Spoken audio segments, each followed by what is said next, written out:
다 함께 사도신경으로 우리의 신앙을 고백하겠습니다.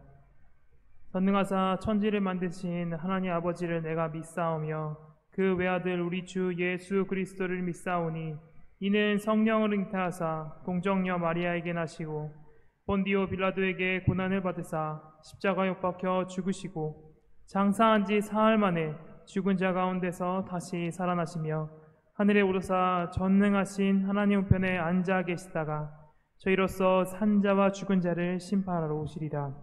성령을 믿사오며 거룩한 공회와 성도가 서로 교통하는 것과 죄를 사하여 주시는 것과 몸이 다시 사는 것과 영원히 사는 것을 믿사옵나이다. 아멘. 찬송가 67장 찬양하겠습니다. 찬송가 67장입니다.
기도하겠습니다. 사랑과 은혜로 충만하신 하나님 아버지, 저희는 날마다 주를 의지하여 살아갑니다. 하지만 주를 의지하여 살아갈 때에도 고난은 우리를 계속해서 찾아옵니다.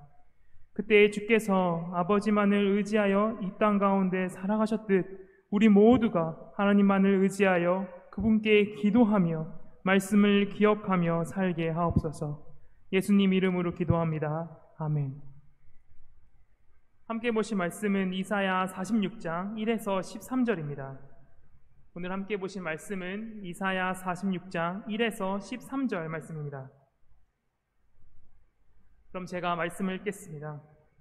벨은 엎드려 짚고 느보는 구부러졌도다. 그들의 우상들은 짐승과 가축에게 실렸으니 너희가 떠매고 다니던 그것들이 피곤한 짐승의 무거운 짐이 되었도다. 그들은 구부러졌고 그들은 일제히 엎드려졌으므로 그 짐을 구하여 내지 못하고 자기들도 잡혀갔느니라. 야곱의 집이여, 이스라엘 집에 남은 모든 자여, 내게 들을지어다. 배에서 태어남으로부터 내게 안겼고 태에서 남으로부터 내게 업힌 너희여, 너희가 노년에 이르기까지 내가 그리하겠고 백발이 되기까지 내가 너희를 품을 것이라. 내가 지었은즉 내가 업을 것이요 내가 품고 구하여 내리라. 너희가 나를 누구에게 비기며 누구와 짝하며 누구와 비교하여 서로 같다 하겠느냐. 사람들이 주머니에서 금을 쏟아내며 은을 저울에 달아 도금장이에게 주고 그것으로 신을 만들게 하고 그것에게 엎드려 경배하며 그것을 들어 어깨에 메어다가 그의 처소에 두면 그것이 서 있고 거기에서 능히 움직이지 못하며 그에게 부르짖어도 능히 응답하지 못하며 고난에서 구하여 내지도 못하느니라. 너희 패역한 자들아, 이 일을 기억하고 장부가 되라. 이 일을 마음에 두라. 너희는 옛적 일을 기억하라. 나는 하나님이라. 나 외에 다른 이가 없느니라. 나는 하나님이라. 나 같은 이가 없느니라.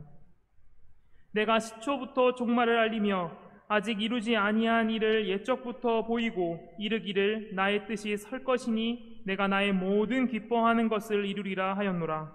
내가 동쪽에서 사나운 날짐승을 부르며 먼 나라에서 나의 뜻을 이룰 사람을 부를 것이라. 내가 말하였은즉 반드시 이룰 것이요 계획하였은즉 반드시 시행하리라.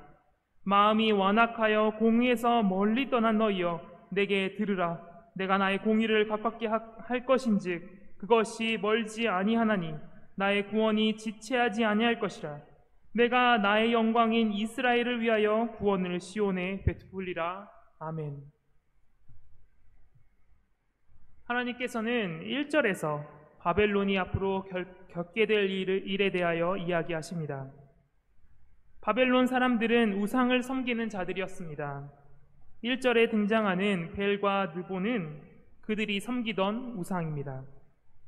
바벨론 사람들은 자신들이 만든 우상들이 자신들을 지켜줄 것이라 믿었습니다. 하지만 1절에 보니 그 우상들은 짐승과 가축에 실리게 됩니다. 또한 피곤한 짐승의 무거운 짐이 된다고 하나님께서는 말씀하십니다. 이 말은 즉 바벨론은 패배할 것이며 그 우상은 전복자들에 의해 끌려갈 것을 우리에게 말해줍니다. 그런데 이는 단순히 바벨론의 앞날을 알려주시려는 하나님의 말씀이 아닙니다. 이는 백성을 향한 말씀입니다. 그렇다면 주께서 그 백성들에게 주는 교훈은 무엇일까요? 여호와께서는 그 백성들에게 우상이 얼마나 헛된 것인지를 말씀해 주십니다. 5절에서 여호와께서는 그 무엇도 하나님과 비교할 수 없다라고 말씀하십니다. 여러분, 하나님께서는 그 무엇과도 비교할 수 없이 크신 하나님이십니다. 하나님의 백성은 하나님만이 참된 신이며 그분 외에 하나님은 없다라는 사실을 알아야 합니다. 하지만 이스라엘 백성들은 하나님을 의지하지 않았습니다. 그들은 하나님께서 가증하다 여기시는 우상들을 섬겼습니다. 6에서 7절 상반부를 보면 여호와께서는 백성들의 가증한 일을 지적하십니다. 백성들은 자신들이 가진 근과 음을 사용하여 신을 만들었습니다. 또한 우상을 자신들의 처소에 두며 그것들에 절을 했습니다. 그런데 여러분, 우상은 어떠한 유익도 사람들에게 주지 못합니다. 왜냐하면 7절 마지막에 보니 이 우상은 움직이지도 못하고 부르짖어도 아무런 대답도 하지 못하기 때문입니다. 또한 고난 속에서 아무리 답을 구하여도 그들을 구해내지도 못하기 때문입니다. 되려 그 우상은 참되신 우리의 주님인 하나님만을 분노케 할 따름입니다. 그렇다면 하나님의 백성은 누구를 섬겨야 할까요? 하나님의 백성은 마땅히 하나님을 섬겨야 합니다. 오직 하나님만을 의지해야 합니다. 왜냐하면 하나님께서는 그 백성을 창조하신 분이시기 때문입니다. 또한 이 가증한 우상들과는 다르게 그 백성들을 품고 그들을 돌보시는 분이시기 때문입니다. 3절에 보니 하나님께서는 그 백성들이 태어났을 때부터 그들을 안으시고 그들을 업어 보살피던 분이다 라고 말씀하십니다. 그리고 심지어 4절에 보니 오랜 시간이 지나 그 백성이 노년이 될 때까지 하나님께서는 보살피겠다 말씀하십니다. 하나님께서는 그 백성의 처음과 끝을 함께 하십니다.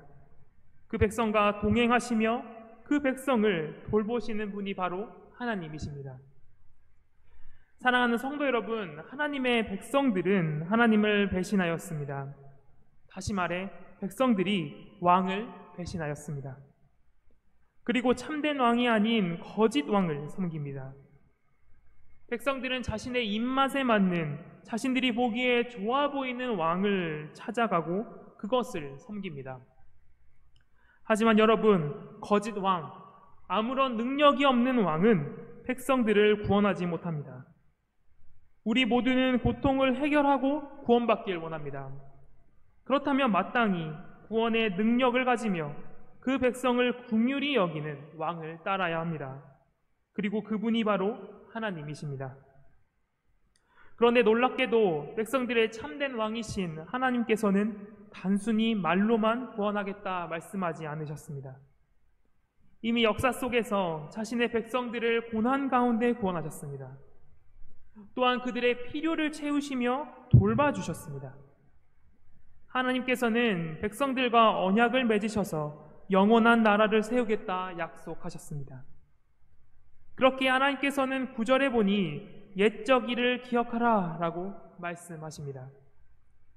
하나님의 백성들은 자신의 백성을 돌보셨던 하나님을 마음 깊이 새겨야 합니다. 그리고 고난 속에서도 그 하나님께서 하신 그 일을 떠올려야 합니다.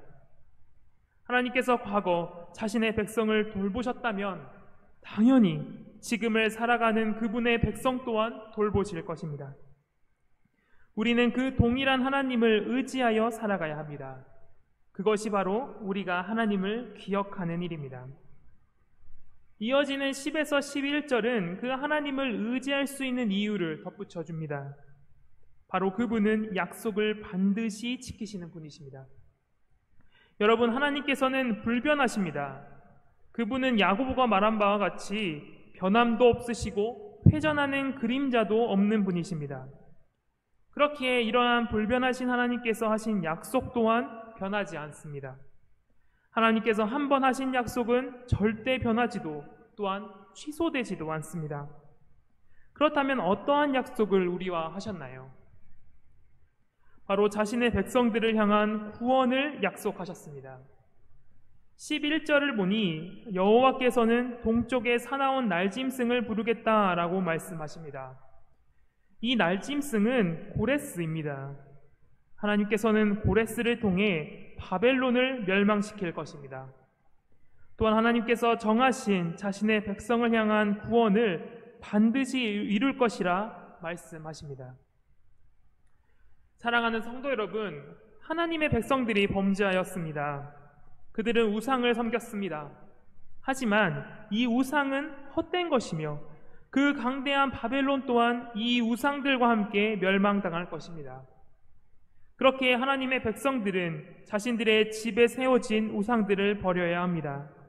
그리고 오직 그들의 구원자이시며 왕이신 하나님만을 의지하여 살아야 합니다.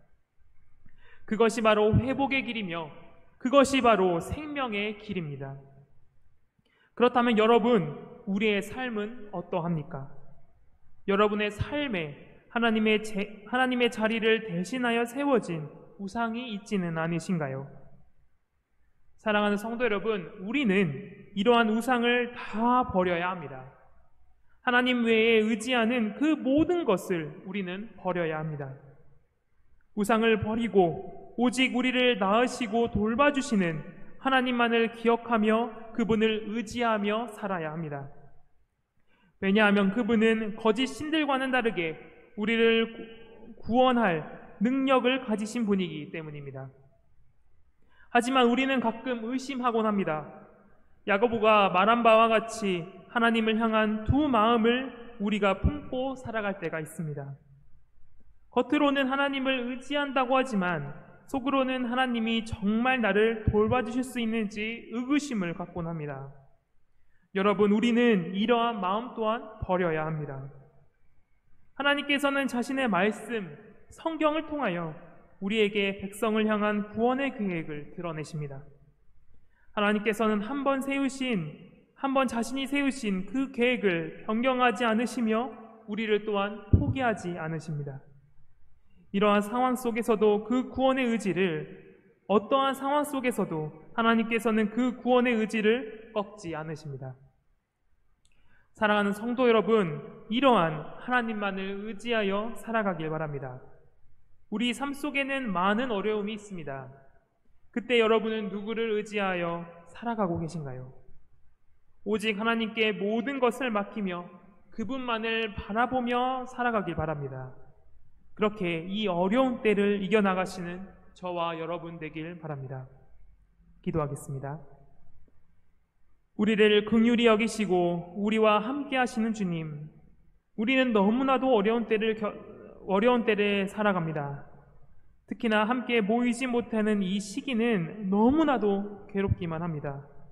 주여, 주의 자녀들을 기억하여 주시고 하루속히 이 시기를 지나가게 하옵소서. 주여, 주의 자녀들이 기도로 주께 나아갑니다. 우리의 기도를 들어주시고 어느 때에나 주님만을 따르는 우리 강변교회 모두 될 수 있게 도와주시옵소서. 예수님 이름으로 기도합니다. 아멘. 하늘에 계신 우리 아버지여, 이름이 거룩히 여김을 받으시오며 나라가 임하시오며 뜻이 하늘에서 이루어진 것 같이 땅에서도 이루어지이다. 오늘 우리에게 일용할 양식을 주시옵고 우리가 우리에게 죄 지은 자를 사하여 준 것 같이 우리 죄를 사하여 주시옵고 우리를 시험에 들게 하지 마시옵고 다만 악에서 구하시옵소서. 나라와 권세와 영광이 아버지께 영원히 쌓옵나이다. 아멘.